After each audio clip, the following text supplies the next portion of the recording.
রিজিকের পেরেশানি আপনার ভিতরে ঢুকিয়ে দিয়েছে।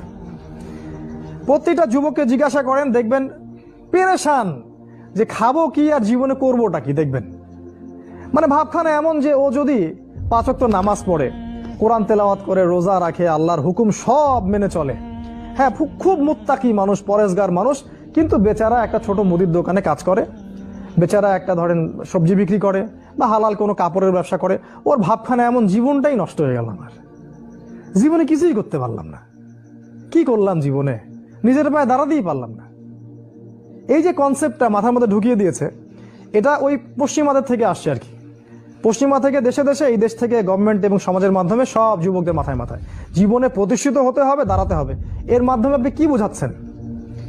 ওই ছেলেটা তো আল্লাহর কাছে অনেক বেশি পছন্দের, যে আল্লাহ পাকের সব হুকুম আহকাম মেনে চলে এবং হালাল খায়, মাশাআল্লাহ।